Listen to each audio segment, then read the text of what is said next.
तो hello friends, आज हम लोग देखने वाले हैं क्लास 10th का मैथ का 20 मोस्ट वीवीआई ऑब्जेक्टिव जो आपके बोर्ड एग्जाम में सीधा लड़ने वाला है। ठीक है, 20 मोस्ट वीवीआई ऑब्जेक्टिव रहेगा जो आपके फाइनल बोर्ड एग्जाम में मैट्रिक के सभी स्टूडेंट के पास इस वीडियो को शेयर कर दीजिए, बहुत इंपॉर्टेंट है। और 20 में से कितने स्टूडेंट, ठीक है, 18 से 15 क्वेश्चन का बिल्कुल 100% राइट आंसर देख सकते हैं, या 20 में से 19 कितने स्टूडेंट है। ठीक है, तो चलिए हम लोग स्टार्ट करते हैं। पहला क्वेश्चन है, 40 तक हम लोग देख चुके थे, 41 नंबर से क्वेश्चन है, 60 नंबर क्वेश्चन तक देखेंगे। यदि अल्फा और बीटा द्विघात समीकरण के मूल x square plus x minus 2 बराबर 0 है तो 1/अल्फा प्लस 1/बीटा का मान क्या होगा। चलिए आप सभी लोग कॉपी कलम लीजिए और बनाने का प्रयास कीजिएगा। ठीक है, तो यहाँ पर देखिए a बराबर 1 होगा, b बराबर 1 होगा और c बराबर -2 होगा। 1/अल्फा प्लस 1/बीटा, यहाँ पर से अल्फा इंटू बीटा हो जाएगा एलसीएम। अल्फा से अल्फा कटेगा तो यहाँ पे बीटा, और प्लस बीटा से बीटा कटेगा तो यहाँ पर अल्फा। तो यहाँ पर अल्फा प्लस बीटा बराबर क्या होता है जी, -b/a। तो माइनस तो सूत्र में है और b का मान -1 है, ठीक है, और a का मान 1 है। अल्फा इंटू बीटा का मान क्या होगा, c/a।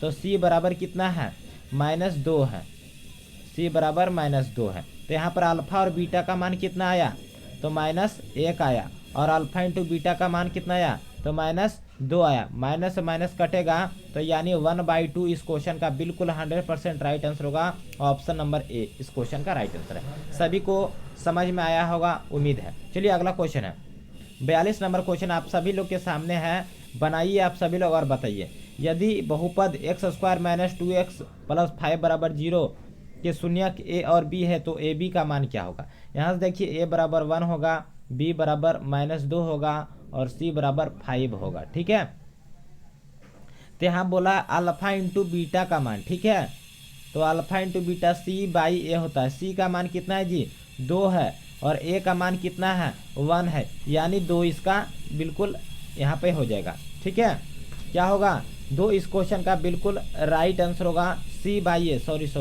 c का मान 5 है जी, c का मान 5 है तो 5 होगा आंसर। ठीक है, क्या हो जाएगा, 5 होगा। तो 5 किस ऑप्शन में है, ऑप्शन नंबर ए इस क्वेश्चन का बिल्कुल राइट आंसर है। चलिए नेक्स्ट क्वेश्चन की ओर आगे बढ़ते हैं। 43 नंबर क्वेश्चन है कि दो परिमेय संख्याओं के बीच कितनी परिमेय संख्या हो सकती है। तो याद रखिएगा अनंत परिमेय संख्या हो सकती है। ठीक है, याद रखिएगा। चलिए 44 नंबर क्वेश्चन है कि किसी बारंबारता का बहुलक हो सकता है, किसी बारंबारता का बहुलक हो सकता है कम से कम बारंबारता मान, ऑप्शन नंबर बी माध्यतम मान, ऑप्शन नंबर सी अधिक बारंबारता, या इनमें से कोई नहीं। तो याद रखिएगा जो किसी बारंबारता का मान होता है, ठीक है, वो इसका बिल्कुल हो जाएगा अधिक बारंबारता। ठीक है, ऑप्शन नंबर सी इस क्वेश्चन का राइट आंसर होगा। चलिए नेक्स्ट क्वेश्चन की ओर आगे बढ़ते हैं। अगला क्वेश्चन है 45 नंबर। यहाँ पर देखिए समझिए, कह क्या रहा है कि यदि समानांतर चतुर्भुज की सभी भुजाएं एक वृत्त को स्पर्श करें तो वह चतुर्भुज क्या होगा।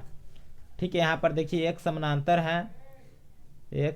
चतुर्भुज है कि भुजाएं एक वृत्त को, ठीक है, एक वृत्त को समानांतर चतुर्भुज है और इसके भुजाएं सभी वृत्त के सभी के स्पर्श करें, वृत्त को स्पर्श करते हैं, वो क्या होगा, समचतुर्भुज होगा। तो वो क्या होगा, एक मिनट आवाज़ थोड़ा, तो वो क्या होगा, वो एक समचतुर्भुज होगा, यानी ऑप्शन नंबर सी इस क्वेश्चन का राइट आंसर होगा। चलिए नेक्स्ट क्वेश्चन की ओर आगे बढ़ते हैं। अगला क्वेश्चन है 46 नंबर क्वेश्चन है कि बिंदु 2, 3 की दूरी मूल बिंदु से क्या होगा। बिंदु 2, 3 की दूरी मूल बिंदु से क्या होगा। तो यहाँ पर दूरी फार्मूला लगा देना है। ठीक है, तो इसका स्क्वायर कर दीजिए, 2 का स्क्वायर कर दीजिए प्लस 3 का स्क्वायर कर दीजिए। ठीक है, तो 2 का स्क्वायर 4 और प्लस 3 का स्क्वायर 9, 9 4 13 हो जाएगा, √13, यानी ऑप्शन नंबर सी इसका बिल्कुल राइट आंसर होगा। ठीक है, चलिए 47 नंबर क्वेश्चन है कि एक अर्धगोले का आयतन 19,404 सेंटीमीटर, तो अर्धगोले का कुल क्षेत्रफल क्या होगा। तो इसको आप सभी लोग कमेंट करके हमें ज़रूर बताइएगा इसका आंसर क्या होगा। ठीक है, फिर इसको हम बता देंगे। ठीक है मेरे सर, आप लोग का यह होमवर्क रहा। ठीक है, चलिए अगला 48 नंबर क्वेश्चन, निश्चित घटना का प्रायिकता क्या होता है। तो याद रखिएगा जो निश्चित घटना का प्रायिकता होता है वो एक होता है। ठीक है, कितना होता है? एक होता है निश्चित घटना का प्रायिकता। चलिए 49 नंबर क्वेश्चन है कि 1 प्लस tan स्क्वायर थीटा का मान क्या होता है? तो आप सभी को पता होगा ये फॉर्मूला है 1 प्लस, एक मिनट, क्या होता है? 1 प्लस tan स्क्वायर थीटा बराबर होता है सेक स्क्वायर थीटा। क्या होता है? सेक स्क्वायर थीटा है। यानी ऑप्शन नंबर ए इस क्वेश्चन का बिल्कुल 100% राइट आंसर होगा। 50 नंबर क्वेश्चन है कि 1/√3 किसका मान होता है? 1/√3 किसका मान होता है जी? मेरे शेर बताइएगा। ठीक है, तो याद रखिएगा tan π/6, पाई का मान कितना होता है जी? 180 होता है। 180 को छोटी 18, यानी tan कितना का मान होगा? 30 का मान होगा। सभी लोग बताइए, tan 30 का मान 1/√3 होता है? तो बिल्कुल होता है। चलिए अगला क्वेश्चन आप सभी लोग के सामने है 51 नंबर कि एक रैखिक समीकरण का घात होता है। रैखिक, तो याद रखिएगा रैखिक समीकरण का घात 1 होता है, द्विघात समीकरण में 2 घात होता है, त्रिघात में 3 घात होता है, चतुर्घात में 4 घात होता है, रैखिक में 1 होता है। ठीक है, याद रखिएगा। चलिए 52 नंबर क्वेश्चन है tan π/2 का मान क्या होता है? यानी tan 90 डिग्री का मान कितना होता है? आप सभी लोग बताइएगा। ठीक है, तो आप सभी लोग एक बार बताइएगा tan 90 डिग्री का मान कितना होता है? तो याद रखिएगा इन्फिनाइट। ठीक है, क्या होता है? tan 90 डिग्री का मान इन्फिनाइट होता है, याद रखिएगा आप सभी लोग। ठीक है, चलिए नेक्स्ट क्वेश्चन के आगे बढ़ते हैं। अगला क्वेश्चन है 53 नंबर क्वेश्चन है बिंदु 4 और -3 किस चतुर्थांश में है? ठीक है, आप सभी लोग बताइएगा बिंदु 4 और देखिए एक चतुर्थांश होता है, इसमें प्रथम पाद होता है, द्वितीय पाद, तृतीय पाद और चतुर्थ पाद।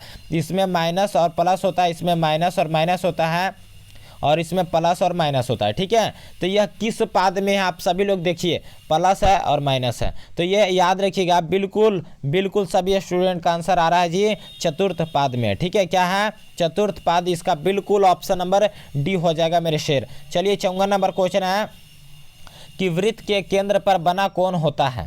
वृत्त के केंद्र पर ये एक वृत्त है। ठीक है, और इसके केंद्र ये है, तो इसका केंद्र पर कितने डिग्री का कोण बनता है? तो याद रखिएगा 360 डिग्री का। ठीक है, 360 डिग्री, ये ऑप्शन नंबर सी इस क्वेश्चन का राइट आंसर होगा। चलिए 55 नंबर क्वेश्चन है कि इसका बहुलक क्या होगा? तो जिसका बहुलक उसे कहा जाता है जिसकी संख्या सबसे ज़्यादा होता है। यहाँ पर देखिए 3 एक बार है, 2 एक बार है और फिर 2 नहीं है, 5 एक बार है, 2 बार है, 3 बार है, 4 बार है, यानी सबसे ज़्यादा 5 का संख्या यानी 5 बहुलक हो जाएगा। ठीक है, ऑप्शन नंबर सी इसका राइट आंसर होगा। चलिए नेक्स्ट क्वेश्चन है 56 नंबर। यहाँ पर देखिएगा, यहाँ पर देखिए आप सभी लोग, 1 मिनट छोटा कर देते हैं।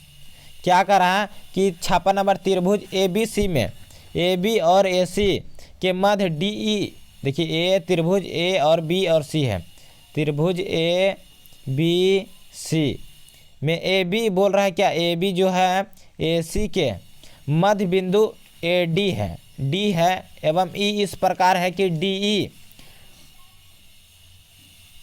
ठीक है, यहाँ पर देखिए इस प्रकार का बिंदु D और E इस प्रकार है कि DE समानांतर है BC के। ठीक है, DE समानांतर DE और E।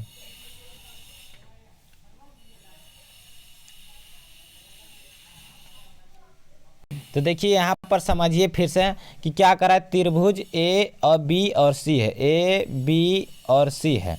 बोला कि AC के मध्य AB एवं AC, AB के मध्य D एवं AC के मध्य E, AB के जो मध्य है, ठीक है, ये D है और AC के मध्य E है। ठीक है, इस प्रकार है कि DE समानांतर, DE और E समानांतर है BC के, यानी इसके समानांतर है।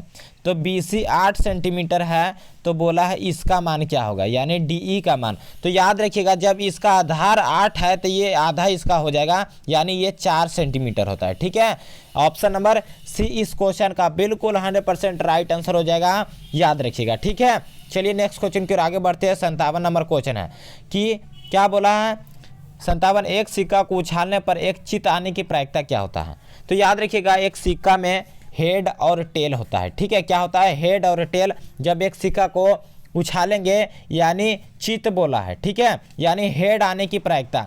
तो याद रखिएगा हेड आएगा और टोटल संख्या 2 है, 1/2 इसका बिल्कुल ऑप्शन नंबर ए हो जाएगा राइट आंसर, ठीक है। क्या हो जाएगा 1/2 मेरे शेर, याद रखिएगा। चलिए नेक्स्ट क्वेश्चन की ओर आगे बढ़ते हैं। 58 नंबर क्वेश्चन है, एपी में 4, 10, 16, 22, 28 का सारवंतर यानी डी पूछा है।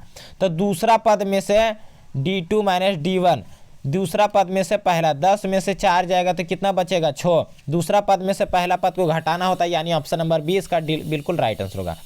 59 नंबर क्वेश्चन है, बहुत ही शानदार है कि दो समरूप त्रिभुज की संगत भुजाओं का अनुपात 4:9 है, तो इनके क्षेत्रफल का अनुपात क्या होगा। तो याद रखिएगा भुजा से क्षेत्रफल ज़्यादा होता है, ठीक है, इसके वर्गों के अनुपात के बराबर होता है। तो इसका वर्ग कर दीजिए 16:81, इसका बिल्कुल राइट आंसर होगा, ठीक है, ऑप्शन नंबर 20 का राइट आंसर है। चलिए 60 नंबर क्वेश्चन है, 1/√3 कितना का किसका मान होता है जी, सभी स्टूडेंट बताएगा 1/√3 किसका मान होता है। तो याद रखिएगा tan 30 डिग्री का मान होता है, tan 30 का मान होता है मेरे शेर। तो आज का सेशन आप सभी को कैसा लगा, 20 में से कितने क्वेश्चन का आप सभी लोग बिल्कुल राइट आंसर बनाए हैं जी, हमें कमेंट करके जरूर बताइएगा। फिर आप सभी लोग लाइव में भी जुटेंगे जी, गर्दा उड़ जाएगा, ठीक है। तब तक के लिए धन्यवाद, फिर मिलेंगे नेक्स्ट वीडियो में।